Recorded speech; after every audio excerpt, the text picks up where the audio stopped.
1 Reis, capítulo 17, versículo 1, diz assim: Então Elias, o tesbita, dos moradores de Gileade, disse a Acabe: Tão certo como vive o Senhor, Deus de Israel, perante cuja face estou, nem orvalho, nem chuva haverá nestes anos, segundo a minha palavra. Amém. Deus, nós te agradecemos pela tua palavra, Pai. A nossa oração nessa noite é: venha falar conosco, venha falar aos nossos corações. Nós não queremos apenas ouvir palavras de homens, mas nós queremos ouvir o coração do Senhor nesta noite.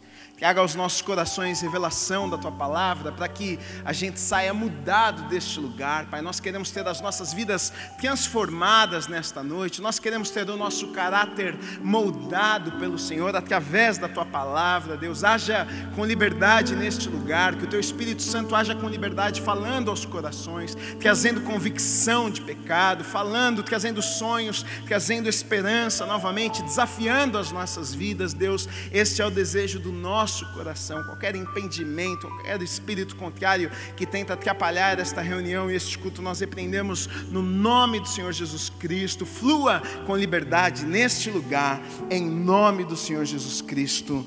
Amém, amém e amém. Diga amém. Quantos estavam aqui semana passada? Quantos foram abençoados na semana passada? Eu não estive aqui, segunda-feira fiquei meio ruim, liguei para o Silas, falei: Silas, prega lá no meu lugar. Na terça eu estava até um pouco melhor, mas já que eu já tinha falado para ele pregar, então eu deixei o Silas pregar. Eu ainda não ouvi a mensagem inteira, ouvi um pedaço no YouTube, porque eu estava ouvindo e tive que fazer uma outra coisa, mas o tempo que eu ouvi fui abençoado. Silas é um homem de Deus, tem sido usado por Deus também neste lugar. Estava todo bonito, eu vi no vídeo, uma jaqueta de couro, todo estiloso. Ele está magrinho, só está faltando para ele uma namorada. Meninas disponíveis aqui neste lugar, se quiserem no final falar comigo, eu estou pegando a lista para aprovar para o Silas. Silas, se você estiver por aí, eu pago o primeiro jantar de presente para você.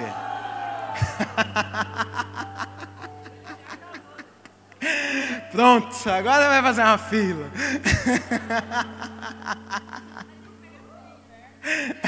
Amém. Vamos ao que interessa, vamos voltar à palavra de Deus. Glória a Deus. Aqui hoje eu quero falar um pouco com vocês sobre a vida e a história deste homem de Deus, desse profeta de Deus que foi levantado por Deus em um momento tão difícil. Elias, na verdade, não conta muito sobre o passado de Elias, na Bíblia não conta muito sobre a família de Elias, não conta muito sobre quem foi Elias antes de ser um profeta de Deus, quem foi Elias antes de ser usado por Deus. A gente não encontra na Bíblia falando sobre a família de Elias, falando, na verdade, aqui no primeiro versículo, apenas do capítulo 17, nós temos algumas informações. Olha lá, ele era um tesbita, um morador de Gileade. Então nós sabemos que ele veio de uma cidade chamada Gileade, de Tesbita. Ele veio de uma cidade pequena, na verdade, desconhecida, com poucos moradores, que ficava ali além do Rio Jordão. A tradição conta que havia ali uma pequena cidade chamada Tisbe, por isso Elias o tesbita. Nós sabemos aqui que a cidade era desconhecida, uma cidade pequena, não era uma cidade considerada importante. Ele não veio de uma família importante, porque quando na Bíblia algumas vezes vai falar de um homem de Deus, de uma mulher de Deus, e a Bíblia ou os homens de Deus que escreveram acham importante passar de onde veio, de que família que era, se era de família de profeta, se era de família de sacerdote. Sempre a Bíblia nos relata e nos conta esse tipo de coisas, mas aqui a Bíblia não fala nada sobre a família de Elias, não fala nada de onde ele veio. Nós sabemos que ele era de uma cidade pequena, insignificante, mas nós vemos que ele foi chamado para fazer grandes coisas em nome do Senhor. Nós vemos que ele foi chamado para ser usado por Deus. E aqui, queridos, nós já temos uma grande primeira lição para as nossas vidas, porque muitas vezes nós seres humanos, nós andamos por vista, nós analisamos a nossa vida, nós andamos andamos, nós caminhamos, a gente depende muito daquilo que nós vemos, muito daquilo que nós vivemos, de onde a gente veio. A gente julga as pessoas assim, de que família ele veio, qual é o sobrenome dele, quem é o pai dele, que faculdade ele fez, de onde ele veio, de que igreja que ele é, quem é o pai, quem é o pastor dele. E aqui nós vemos que para Deus isso não importa e não interessa. Nós vemos, a Bíblia não fala do passado de Elias, a Bíblia não diz que ele veio de uma família de profetas, a Bíblia não diz que ele saiu da escola dos profetas, a Bíblia não diz que o seu pai era um homem importante naquela época. Talvez Elias de uma cidade pequena, desconhecido, ninguém, talvez insignificante naquele lugar. As pessoas olhavam e pensavam: puxa, Elias, apenas um garoto da cidade pequena. Mas Deus vê coisas que os nossos olhos naturais não conseguem ver. Então a primeira coisa aqui que eu já quero te dizer: não me importa o seu passado, não me interessa de onde você veio. Se Deus quiser usar a sua vida, Ele vai usar a sua vida. Se Deus quiser ungir a sua vida, Ele vai ungir a sua vida. Se Deus quiser levantar a sua vida, Ele vai levantar a sua vida. Se Deus quiser fazer o teu nome conhecido, Ele vai fazer o teu nome conhecido. Se Deus quiser honrar a tua vida diante dos homens, Ele vai fazer isso, porque Ele é Deus. Ele não precisa de um sobrenome, Ele não precisa de uma história do passado, Ele não precisa de uma faculdade. Eu não estou dizendo que não é importante uma faculdade, mas muitas vezes nós olhamos para o exterior, nós temos um padrão, nós achamos que Deus usa certas pessoas, nós achamos que Deus pega determinadas pessoas, porque é o filho do pastor, porque é o filho do profeta, porque veio daquela família. Para Deus não importa, meu querido. Se você servir ao Senhor, se você se colocar na presença de Deus, se você obedecer o Senhor, Deus vai exaltar a sua vida, Deus vai abençoar a sua vida, Deus vai te arrancar daquele lugar do anonimato, onde as pessoas não te conhecem, onde as pessoas talvez não te honram, vai te colocar num lugar de honra, vai usar a sua vida e vai te abençoar. Elias, se você olhar para a história de Elias, queridos, um homem poderoso, cai fogo do céu, nós vamos passar aqui pelos acontecimentos, grandes acontecimentos que com certeza vocês já ouviram falar e ouviram várias mensagens sobre várias passagens que contam algumas coisas sobre a vida de Elias. Mas o começo foi simples, o começo foi pequeno, o começo talvez foi insignificante. Talvez as pessoas olhassem para Elias e pensassem assim: bom, esse aí vai ser mais um aqui na vidinha do interior, vai ser mais um que vai continuar aqui, que não vai sair deste lugar, que não vai ser ninguém na vida. E muitas vezes, queridos, nós nos diminuímos por causa do nosso passado, nós nos diminuímos por causa do lugar de onde nós viemos, nós nos diminuímos por causa da nossa família. Gui, eu vim de uma família quebrada, Gui, eu vim de uma casa destruída, Gui, eu não fui ensinado como você teve a oportunidade de estar na casa e na presença de Deus desde pequeno. Gui, eu sinto que Deus quer usar na minha vida, mas eu não tenho um pastor. Querido, não importa o seu passado, não importa de onde você veio, Deus quer usar a sua vida, Deus quer te levantar. Tem pessoas que vivem amarradas e presas no passado. Quantos já conheceram alguém que vive preso no passado? Tem pessoas que o seu presente e o seu futuro são definidos por conta do passado. Elas arrumam desculpas e elas dizem: Gui, olha, minha vida hoje é assim por causa disso. Hoje eu estou nessa situação por causa disso.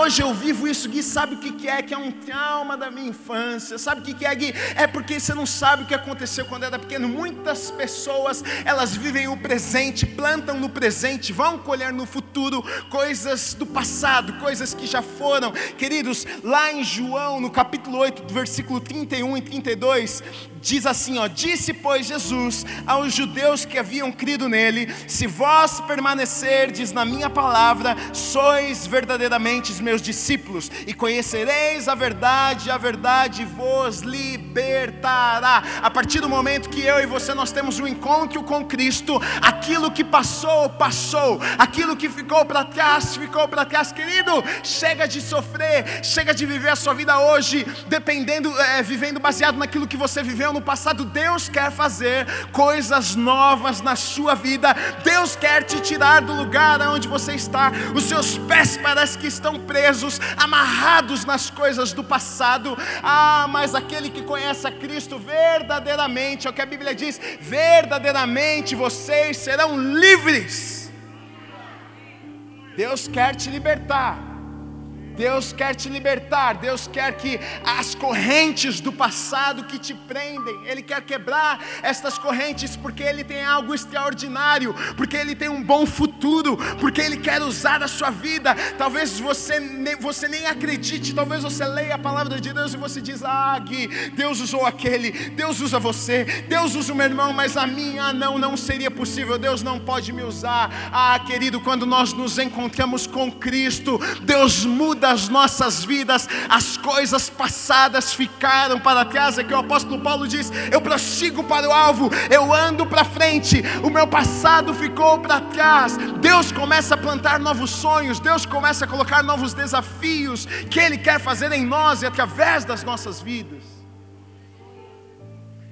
Tem aqueles que aceitam e tem aqueles que não aceitam. Então aqueles que se encontram e dizem: olha, Deus, eu não sei como, não tem como, olha, analisando a minha vida não tem como, mas eu ouso acreditar que se o Senhor é um Deus poderoso, se o Senhor é um Deus de milagre, eu me lanço nas tuas mãos e que a tua vontade seja feita na minha vida. Queridos, é isso que nós vemos vez após vez na palavra de Deus. Deus, quando se encontra com Moisés para ir até o Egito libertar o povo cativo, foi exatamente isso que aconteceu. Moisés olhou e disse: Deus, não, eu não posso, não tem como eu ir, eu sou gago, eu não consigo. Primeiro ele olha a impossibilidade, primeiro talvez ele lembra do erro que ele havia cometido. Não, eu não sou a pessoa certa. Mas Deus olha para Moisés e diz: Moisés, você não está entendendo, você não está indo sozinho. Moisés olha para Deus e diz: Deus, mas eu vou chegar lá, e quando eu chegar lá, como que eu vou falar com o faraó? O que eu vou dizer? Quem me enviou? Deus olha para Moisés e diz: diga que o eu sou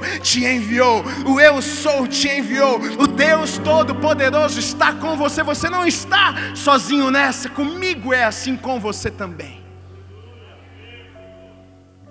Se nós olharmos para nós mesmos, realmente muitas vezes nós vamos ver apenas as impossibilidades e acharmos que é grande demais, é desafiador demais. Mas o eu sou, se Ele estiver comigo, se Ele estiver com você, querido, você vai viver coisas sobrenaturais de Deus na sua vida. Eu coloquei assim: não limite Deus, não limite Deus. No começo do ministério de Elias, ou a primeira história contada sobre Elias sendo usado como profeta, está logo no primeiro versículo. Eu li com vocês, que diz assim: então Elias, o tesbita, dos moradores de Gileade, disse a Acabe: tão certo como vive o Senhor Deus de Israel, perante cuja face estou, nem orvalho nem chuva haverá nestes anos, segundo a minha palavra. Nós precisamos entender aqui algumas coisas. Naquela época o povo vivia um momento de apostasia absurda naquele lugar. Reino do Norte, Israel, quem reinava naquele lugar era o rei Acabe, sua esposa era Jezabel. Foram eles que trouxeram o culto a Baal naquele lugar. Jezabel era filha de Etibaal, adoravam a Baal e a outros deuses. E aquela mulher se casa com Acabe, e na história você vai ver que Acabe foi um dos piores reis de Israel, um homem ímpio, mau. Deus repudiava aquilo. Eles levantaram altares em adoração a outros deuses, e aquela nação estava perdida, o pecado estava reinando naquele lugar. E esse profeta de Deus agora ele tem a missão de levar a palavra de Deus, de fazer alguma coisa, de ser boca de Deus naquele lugar. Nós vemos, na Bíblia conta que, nós sabemos que Baal, ele era o Deus da fertilidade, o Deus da chuva. E a primeira coisa que Elias começa o seu ministério aqui, ele chega diante de Acabe e fala assim: olha, rei, durante um período de tempo não vai chover neste lugar. Mas o Deus de Acabe, o Deus daquele povo naquela época, era justamente o Deus que trazia chuva. Então, basicamente o que Elias estava dizendo era: olha, vocês têm o Deus de vocês, o Deus que traz chuva, o Deus da fertilidade, mas eu estou falando que o meu Deus vai impedir que caia uma gota de água nesta terra durante um período de tempo. Acabe, na verdade, ele fica furioso com aquela notícia, e de fato acontece aquilo que o profeta havia falado. Nós vemos depois na história que durante 3 anos e meio não chove ali no Reino do Norte, ali em Israel, não cai uma gota de chuva. Em volta daquele lugar chovia, mas ali não caía uma gota de água. Quando eu leio esse primeiro versículo, eu até fiquei pensando nisso. Eu falei: puxa, Elias, ele já me parecia um homem ousado. Elias, ele me parecia até um homem muito confiante de si mesmo, porque olha a declaração dele, diz: haverá nestes anos, segundo a minha palavra, vai acontecer o que eu estou falando. Eu falei: uau, esse cara aqui, ele não citou, ele nem falou: olha, a vontade de Deus vai ser feita, Deus vai mandar. Não, vai acontecer segundo a minha palavra. Em alguns lugares da Bíblia se fala sobre Elias. No Antigo Testamento tem alguns lugares, poucos versículos sobre Elias, no Novo Testamento também. E lá em Tiago, no capítulo 5, quando Tiago está falando sobre oração, ele cita Elias e diz assim no versículo 17, versículo 18: Elias era homem semelhante a nós, sujeito aos mesmos sentimentos, e orou com instância para que não chovesse sobre a terra, e por 3 anos e 6 meses não choveu. E orou de novo, e o céu deu chuva, e a terra fez germinar seus frutos. Lá no livro de 1 Reis, a gente não fala sobre oração, apenas diz que Elias, ele falou: olha, vai acontecer segundo a minha palavra. Mas lá no livro de Tiago, nós vemos que Elias, ele orou para que aquilo acontecesse. Não apenas orou, mas diz assim: orou e com instância. Sabe o que significa instância? Eu até peguei aqui, diz assim: o substantivo de instância ainda pode ser referente ao que é feito de modo perseverante e persistente, como a solicitação de algo com veemência, firmeza e empenho. Então, Elias, ele orou insistentemente. Elias, ele orou a Deus, ele clamou ao Senhor. Então, quando ele chega na presença de Acabe, ele diz: olha, vai acontecer segundo a minha palavra. Aqui, queridos, nós temos uma lição muito forte para mim e para você nessa noite, porque muitas vezes nós queremos nos levantar, muitas vezes nós queremos ter voz, muitas vezes nós queremos falar, muitas vezes nós queremos profetizar, muitas vezes nós queremos que as coisas aconteçam. Quando nós falamos, a gente quer que as coisas aconteçam, a gente quer que funcione, a gente diz: olha, não, eu sou um homem de Deus e tem que acontecer, a palavra diz que tem que acontecer. Mas deixa eu te dizer uma coisa: para que a minha palavra e a sua fique de pé, para que ela seja eficiente, para que ela seja eficaz, antes nós temos que dobrar os nossos joelhos e orarmos a Deus, porque Deus é quem faz, porque Deus é quem dá. Elias, ele dá uma palavra e ele diz: olha, não, vai acontecer segundo a minha palavra. Mas lá em Tiago a gente vê que para isso acontecer, ele orou insistentemente, ele chega lá naquele lugar com convicção no seu coração, de que aquilo que Deus havia colocado em seu coração aconteceria. E é por isso que muitas vezes nós somos fracos demais, e é por isso que muitas vezes nós falamos, mas não falamos com convicção. É por isso que muitas vezes falamos, mas falamos sem autoridade. Falamos porque ouvimos falar, falamos porque alguém nos contou que na Bíblia diz que Deus disse assim. Mas é muito diferente de relacionamento. Quando eu oro, existe uma convicção que entra no meu coração, uma certeza é porque é. Você se levanta com ousadia, você abre a sua boca, você libera uma palavra, e aí sim acontece. Elias libera uma palavra. Eu fiquei imaginando agora, Elias, ele estava num momento, ao meu ver, se tivesse acontecido comigo, eu ia pensar assim. Porque quando eu leio a Bíblia, eu fico pensando o que eu pensaria se eu estivesse no lugar. Tento me colocar dentro da história, imaginar o que estava acontecendo. E eu fiquei pensando, se tivesse acontecido comigo, eu ia pensar: agora estou feito. Eu dei uma palavra, fui diante do cara mais importante naquela região, naquele tempo. Falei: ó, não vai chover. 3 anos e meio não vai chover. Vai acontecer segundo a minha palavra. Aí o que acontece? Não chove. Se sou eu, falar, agora eu estou famoso. Agora, meu filho, eu tenho o favor do rei. Agora, rei, arruma um quarto no palácio para mim. Agora eu sou o profeta deste lugar.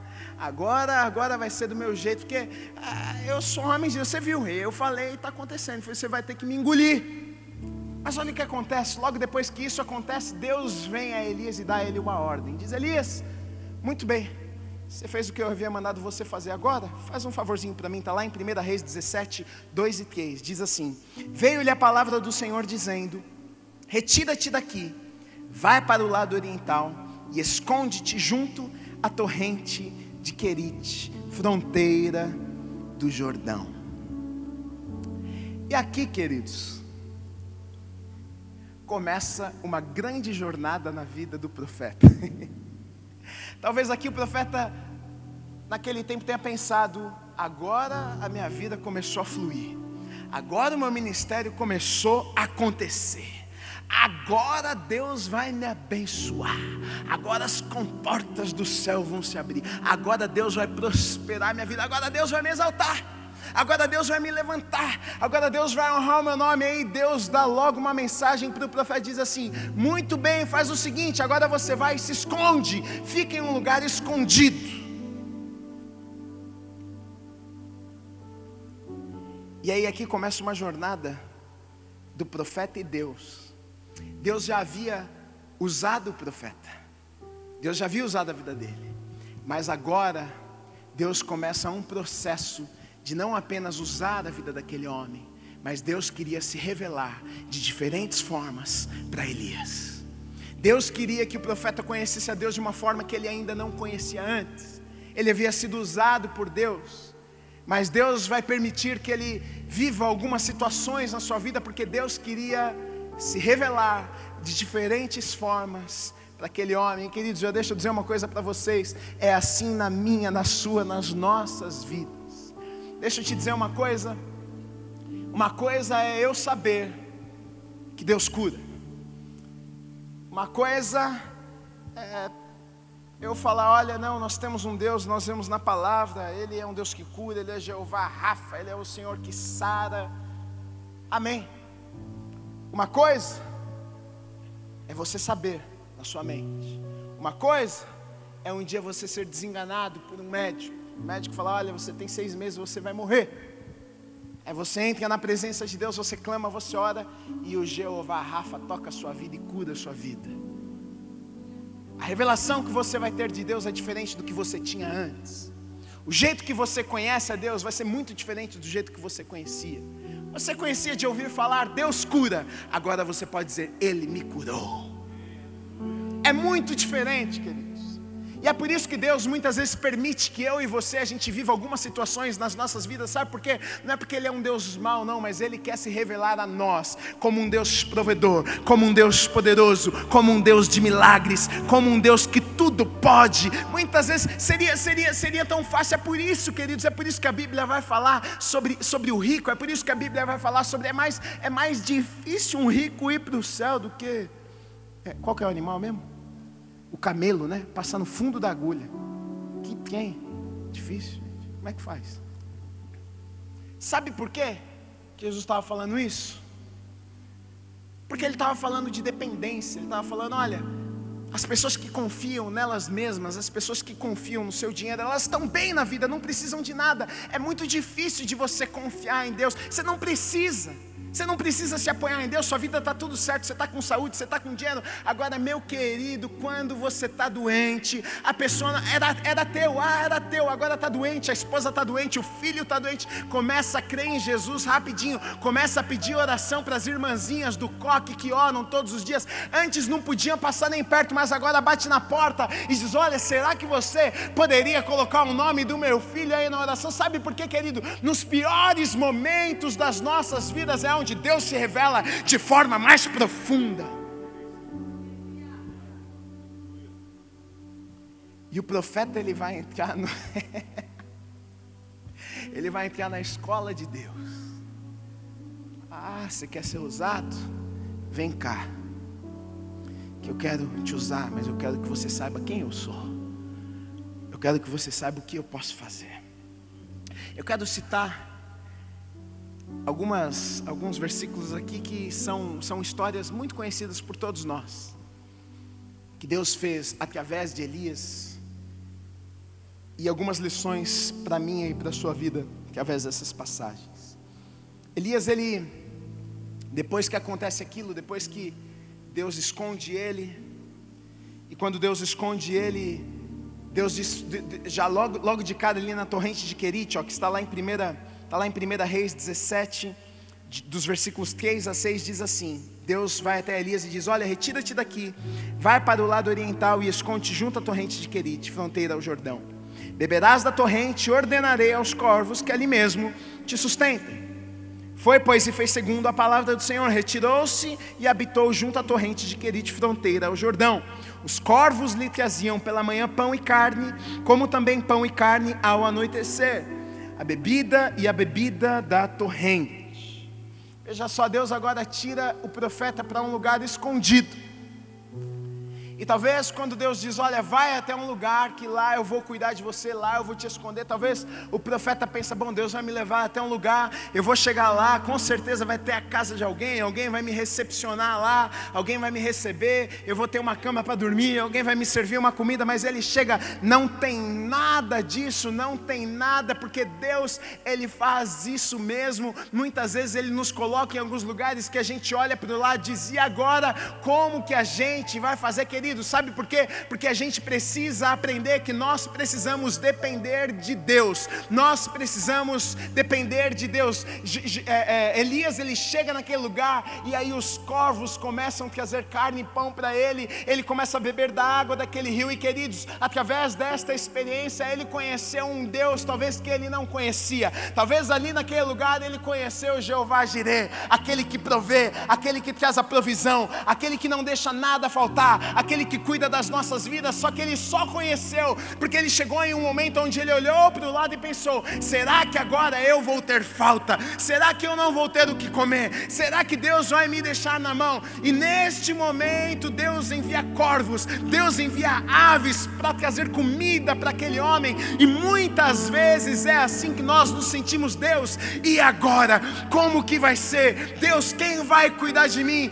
Você é mandado embora do emprego, você fica desesperado pensando, Deus, e agora? Deus e a minha casa, Deus e a minha família. Mas deixa eu te dizer uma coisa, Deus quer se revelar. Ele é Jeová Jireh, o Deus da provisão. Talvez você ainda não o conheça, mas talvez você está num lugar onde você pensa, será que a falta bateu na porta da minha casa? Será que agora eu vou viver um momento terrível na minha vida? Mas Deus vai se mostrar, Deus vai se revelar de uma forma que você nunca viu antes. O seu cuidado, a sua provisão vão alcançar a sua vida.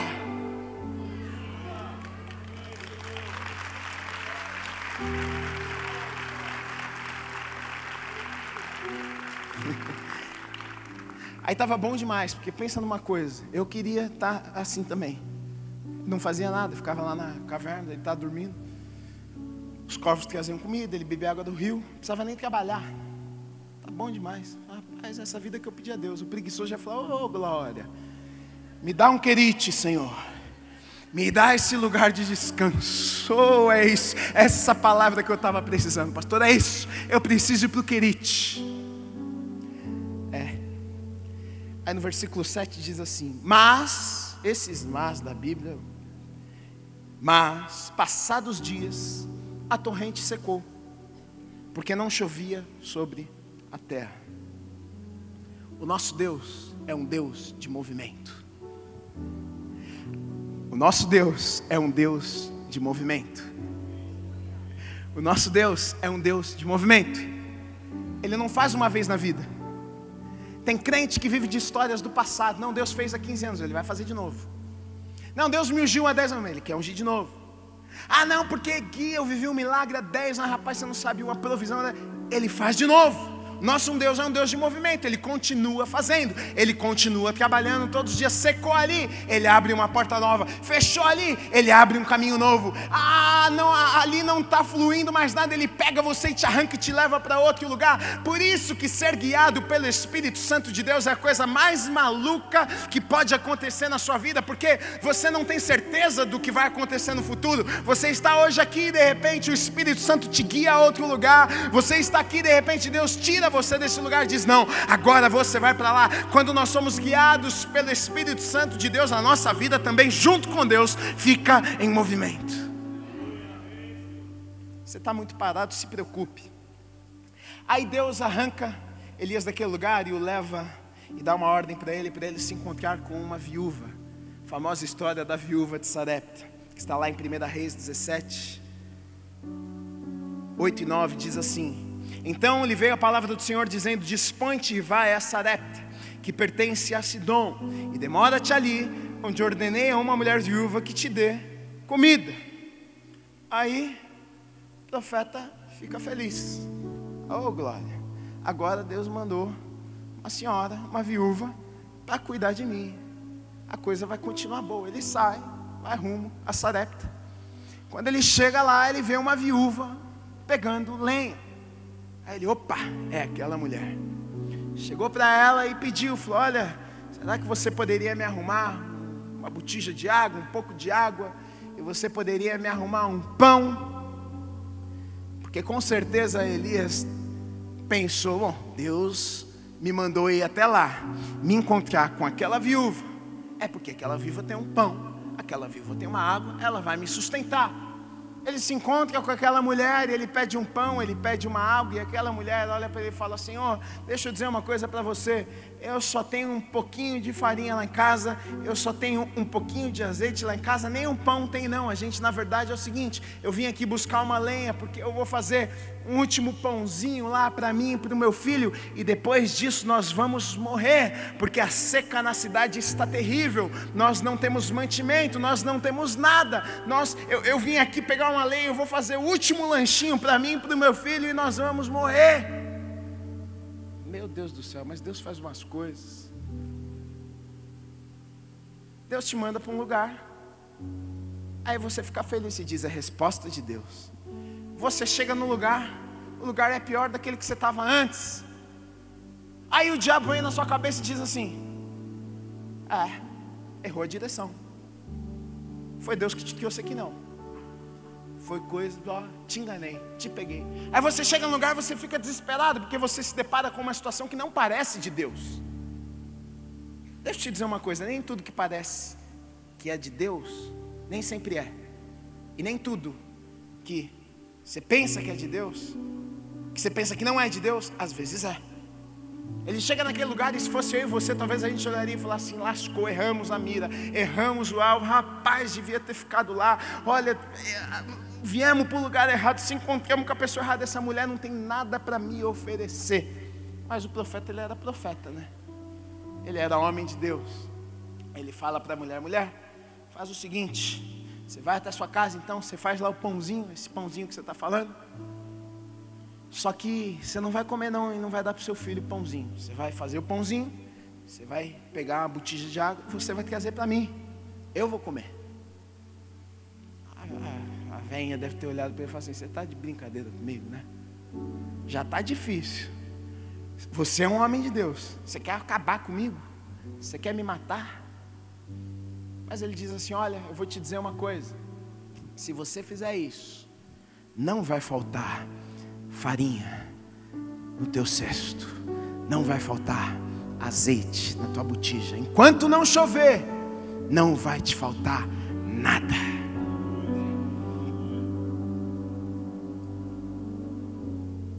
Eu coloquei aqui ele conhece um Deus da multiplicação.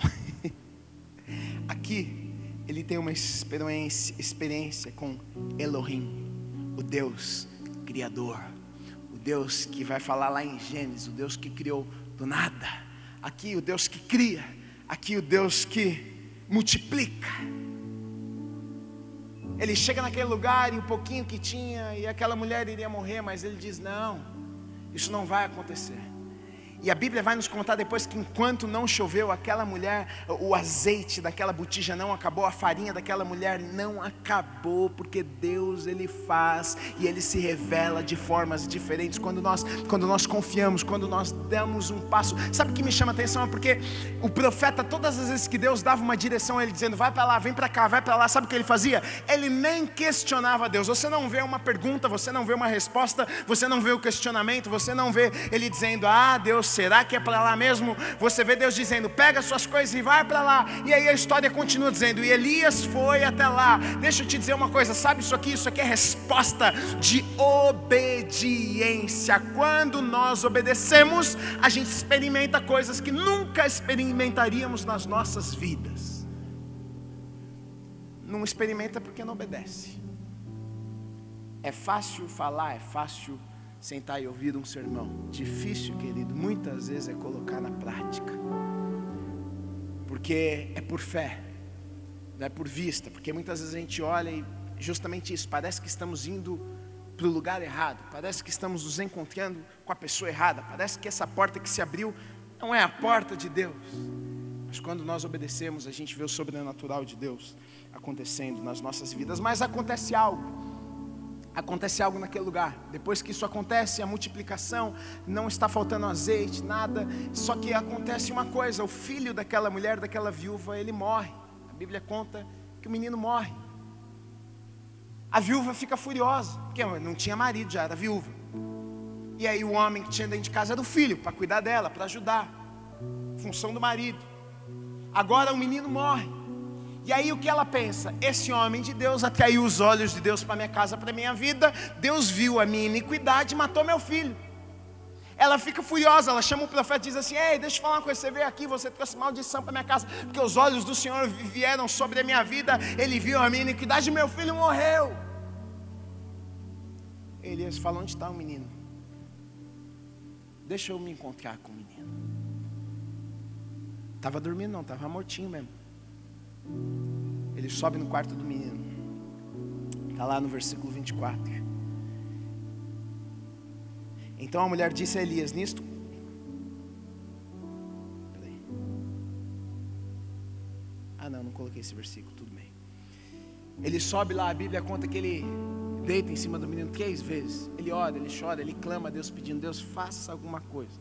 Ressuscita esse menino. Cura, salva esse menino, meu Deus, e agora o que eu vou fazer da minha vida? O menino ressuscita, vive. Elias pega o menino, entrega para a mãe e fala, está aqui o seu filho. Aí no versículo 24 que diz assim, então a mulher disse a Elias, nisto conheço agora que tu és um homem de Deus, e que a palavra do Senhor na tua boca é verdade. Queridos, naquele momento ali o nome do Senhor, ele é exaltado através da vida de Elias. E não apenas isso, queridos, ali Deus se revela como Jeová Rafa. Deus se revela como Deus que sara, como Deus que cura, como Deus que faz, como Deus todo-poderoso.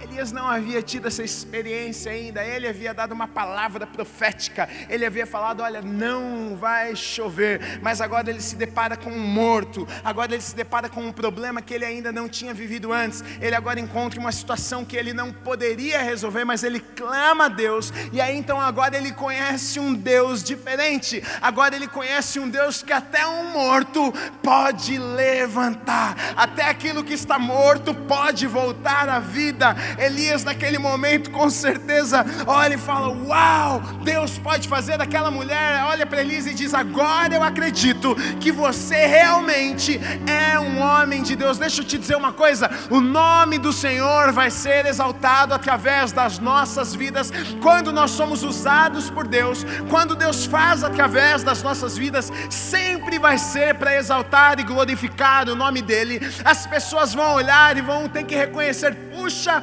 foi Deus quem fez. Não tinha jeito. O médico disse que não tinha jeito. O casamento não tinha jeito. Olha aqui, não tinha saída, mas foi Deus quem fez. Hoje eu acredito que Deus existe. Hoje eu acredito que Deus é real. Hoje eu acredito que Deus é verdadeiro. Quando Deus se manifesta, as pessoas têm que dobrar os joelhos. As pessoas têm que reconhecer que Ele é um Deus todo poderoso. Ele era, Ele é, Ele será. Ele é o mesmo ontem, hoje, eternamente.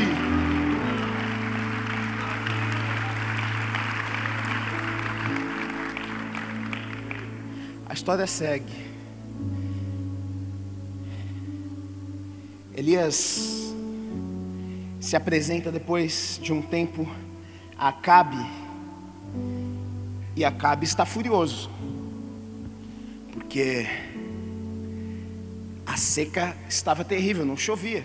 Aquilo que o profeta havia falado estava acontecendo, não chovia. Os animais começam a morrer, a plantação começa a morrer. O rei está furioso com Elias. Ele já havia mandado buscar tudo quanto é tropa. Elias quer matar esse homem, manda buscar esse homem. Elias vai e se apresenta a Acabe e fala: rei, tenho uma proposta para o senhor. Eu quero te fazer uma proposta. Está lá no capítulo 18, que é o tão conhecido Elias no Monte Carmelo, quando ele faz a proposta de se encontrar com os 450 profetas de Baal. E a proposta que ele faz para o rei é a seguinte: olha, rei, vamos fazer o seguinte. Vocês, os profetas, têm o Deus de vocês, que é Baal. Eu tenho o meu Deus, que eu orei e a chuva parou. Mas vocês continuam acreditando no Deus de vocês. Mas vamos fazer o seguinte: vamos subir até o monte, e lá você leva os profetas, e lá nós vamos fazer o seguinte: leva a lenha, e a gente coloca a lenha para mim e coloca a lenha para os profetas. A gente pega dois novilhos, um para eles e um para mim. Eles vão clamar ao Deus deles, e um fogo consumidor vai ter que descer do céu e queimar aquele sacrifício. E eu vou orar e clamar ao meu Deus. Baal, Acabe gosta da ideia e diz: ok, vamos fazer isso. Eles vão até o monte, sobem uns 450 profetas de Baal, fazem ali, colocam ali as madeiras, colocam ali o novilho cortado no meio, e eles começam desde manhã a clamar ao seu Deus e aos seus deuses por fogo, pedindo que o fogo do céu caísse sobre aquele sacrifício, aquele holocausto ali. E clamam, e clamam, e clamam, e nada acontece. Eles começam a ficar desesperados, começam a cortar os seus corpos, fazer sacrifício, fazer de tudo. Mas não tem jeito, fogo nenhum caía. Chega meio-dia, o povo já estava cansado de esperar, já estava cansado de clamar. Então Elias diz: agora, com licença, que chegou a minha vez. Sabe o que me chama a atenção? Elias, a Bíblia não conta que eles construíram um altar. A Bíblia conta que eles pegaram lenha, madeira, para colocar o sacrifício em cima. Mas quando fala que Elias, ele vai chegar a sua hora onde ele vai clamar ao seu Deus, a Bíblia diz que Elias começa a construir ali um altar. Ele pega 12 pedras representando as tribos, os filhos de Jacó de Israel. 12 pedras, ele constrói ali um altar. Ele restaura ali um altar. Eu não sei se você está entendendo, você já está começando a entender a história. Ele começa ali construindo e reparando o altar. Queridos, altar naquela época, sacrifício naquela época, significava que ali eles estavam colocando ali um animal, o sangue do animal iria escorrer, iria expiar os seus pecados. Significava arrependimento, significava pureza. Ali ele constrói um altar, como símbolo, dizendo: olha Deus, aqui o arrependimento, aqui o sangue sendo derramado. Sabe por quê, queridos? Muitas vezes nós queremos um derramar, muitas vezes nós queremos isso aqui é outra pregação, nós queremos um avivamento nas nossas vidas, nós queremos que o fogo desça, mas para que o fogo do céu desça, é preciso construir antes o altar.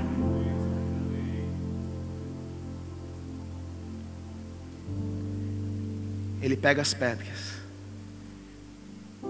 monta ali, ele ainda tira onda, joga água em cima, Porque para Deus não tem nada que seja difícil demais. Estava todo mundo desesperado. Elias falou, não, quer água?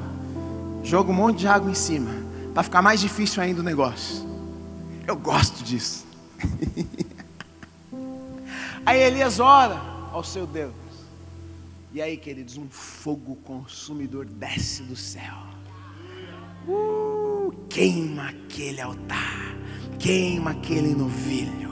Agora vamos matar os 450 profetas de Baal. Agora todos vão ter que se prostrar diante do meu Deus e reconhecer que o meu Deus é o único e verdadeiro Deus. Queridos, através daquela história eu coloquei aqui, olha, Jeová Nissi, a nossa bandeira, Ele nos dá a vitória. Jeová Sabaote, o Senhor dos exércitos, aquele que luta por nós. Queridos, se Deus não aparecesse naquele momento, Elias seria morto. Se Deus não derramasse fogo naquele momento, Elias seria morto. Iriam matar Elias, mas nós servimos a um Deus dos exércitos. Nós servimos a um Deus que é a nossa bandeira.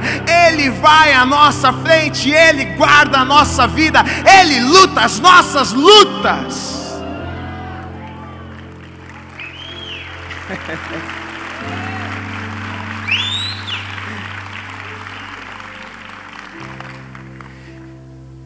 Estou terminando. Se bem que amanhã é feriado, né? Hoje é vigília, né? O culto termina meia-noite, falaram para mim. Pode estender, né? Vamos embora. Aí, depois disso, que matam todos os profetas de Baal, uma confusão. Acabe chega em casa, conta para a mulher, Jezabel, endemoniada. A mulher era uma fera, rapaz. Mandava no homem. O marido cutucando a mulher, já está vendo? Está vendo? Não pode mandar ninguém não. Mandava no homem. Ficou furiosa, Acabe chega em casa, conta o que aconteceu, fica furiosa. Ela faz uma declaração, diz, olha, amanhã, nessa mesma hora, Elias vai estar morto. Elias vai morrer. Aí o que acontece? Elias fica com medo. É até engraçado uma coisa dessa, né? Elias foge. Sai correndo. Se esconde debaixo de uma árvore, de um zimbro. E ali ele deseja a sua morte. Ali ele diz, Deus, era melhor que eu morresse mesmo. Era melhor que eu não estivesse vivo. O cara enfrenta 450 profetas de Baal. Cai fogo do céu. Faz um monte de coisa. Aí uma mulher. Meu Deus do céu, Deus está falando aqui. Meu Deus. Uma mulher. O que é uma mulher na vida de um homem? Que perigo, hein, mulheres? Vocês são poderosas. Cadê as mulheres? Mas é o ditado mesmo, uma mulher ela pode levantar um homem ou ela pode derrubar um homem, isso é verdade mesmo. A mulher que edifica o lar, ela levanta a sua casa e a vida do seu marido, mas tem mulher que afunda com a vida de um homem. E Elias fica com medo de uma mulher, vai se esconder debaixo da árvore, deseja morrer, está com medo, e agora? A mulher vai me matar. Aí Deus envia um anjo, cutuca Elias. Acorda aí, meu filho. Elias acorda, fala, olha ali, tá vendo? Tem uma fogueira ali, tem um pãozinho em cima, tem água, come, bebe. Elias acorda, come, bebe, dorme de novo. O anjo, acorda aí. Elias acorda, tem pão, tem água, come, bebe. Segunda vez, ele come e bebe. Sabe por quê, queridos?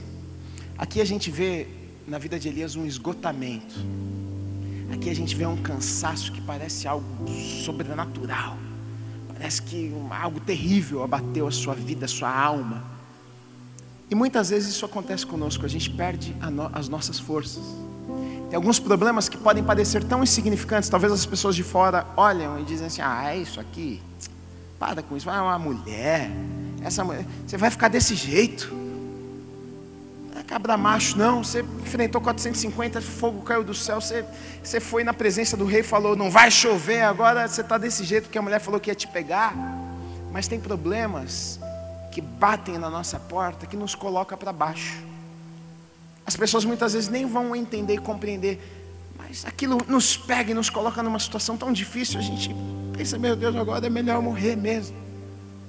Aí o anjo vai lá, se encontra com Elias e diz 2 vezes, como eu falei para vocês, come e bebe, ele dorme. Depois o anjo chega para ele e fala assim, olha, você precisa comer e beber, porque esse alimento, deixa eu ver se eu anotei aqui, esse alimento que eu estou te dando, está aqui em 1 Reis 19:8, olha, levantou-se, pois comeu e bebeu, e com a força daquela comida, caminhou 40 dias e 40 noites até Horebe, o monte de Deus. Querido, não sei você não, mas que pãozinho e que aguinha milagrosa, hein? Rapaz, esse pão deveria ser uma ciabatta, não sei. Porque ele come, dorme, bebe água, dorme, acorda, come. Aí o anjo fala para ele, muito bem, fez 2 refeições, agora você vai caminhar 40 dias.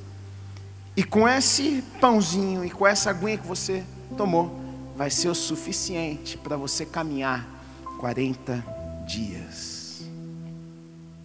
Eu não sei você, mas eu vejo aqui um Deus que dá força. Eu vejo um Deus aqui que levanta o abatido. Eu vejo um Deus aqui que no momento de tristeza pega nas mãos e diz, levanta, porque eu vou te dar força para caminhar um pouco mais.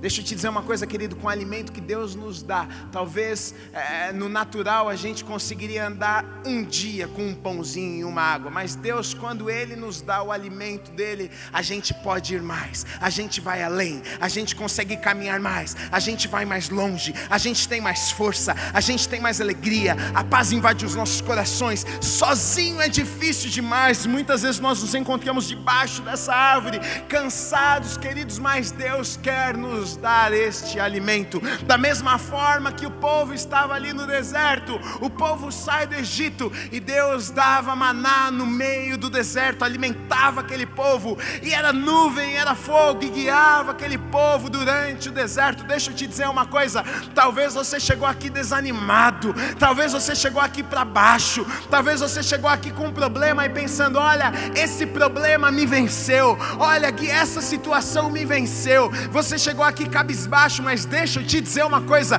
Deus tem uma palavra para a sua vida nessa noite. Essa palavra vai te dar um impulso, essa palavra vai gerar alegria no seu coração, essa palavra vai fazer você andar mais do que você conseguiria sozinha, essa palavra vai te dar força, essa palavra vai te dar ânimo. Você vai chegar, Horebe, o monte de Deus, o monte de Deus. Você vai chegar no lugar que Deus tem para a sua vida, você vai chegar no lugar que Deus tem preparado para você.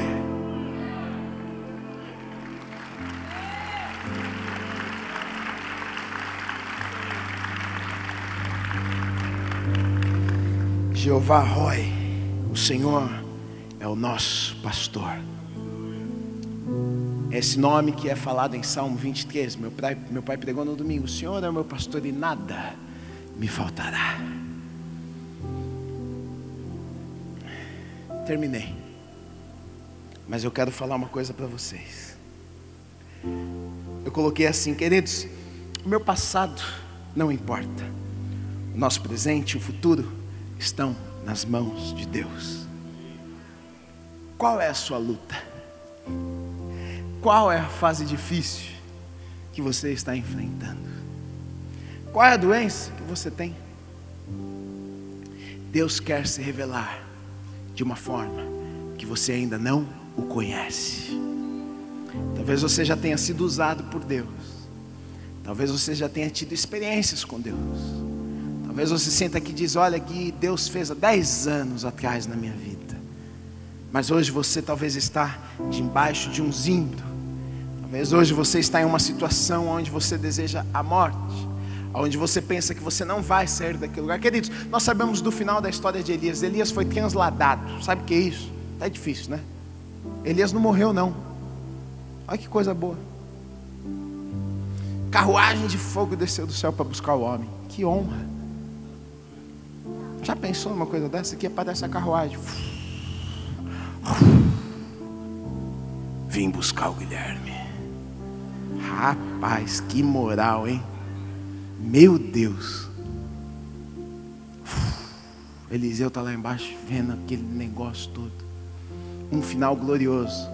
O começo, talvez insignificante. O processo, algumas vezes muito difícil, porém, Deus se revelando de forma diferente. O final, sempre maravilhoso. Deixa eu te dizer uma coisa para mim e para você que servimos a Deus. O final é maravilhoso. Nós temos a vida eterna. Ele tem a vitória já conquistada. Conquistou naquela cruz por mim e por você. O começo, talvez insignificante. Talvez o começo difícil. Talvez o começo diz, não, que não tinha jeito. O processo. Se você servir a Deus, você vai ver Deus se manifestando de diferentes formas. Você vai conhecer a Deus de diferentes formas. Você vai ver o agir de Deus na sua vida, com certeza. E o final, você vai olhar para trás e agradecer a Deus por tudo aquilo que Ele fez na sua vida. A sua partida vai ser gloriosa. Qual é o seu problema nessa noite? Qual é a sua luta? Qual é a sua dificuldade? Eu coloquei aqui, você precisa de quem? Os nomes de Deus: El Eloá, Elohim, El Shaddai, Adonai, Jeová Jireh, Jeová Rafá, Jeová Nissi, Jeová Maxedesh, Jeová Shalom, Jeová Elohim, Jeová negócio difícil. Meu Deus do céu. Jeová, que coisa difícil, Jeová. Jeová Roi, Jeová Shammah, Jeová Sabaó, El Elohim, El Roi, Eloan, El Gibor. Quem te enviou? O Eu Sou. Tem gente que está debaixo do zimbro. Tem gente que está em Querite. Tem gente que está olhando pensando, e agora? Tem gente que está pensando, eu preciso de provisão. Tem gente que está pensando, é que a crise. Tem gente que está pensando, é porque o diagnóstico do médico. O Eu Sou. Se Deus é por nós, quem será contra nós? Deus quer se manifestar na sua vida, para que você o conheça de uma forma como você não conhecia.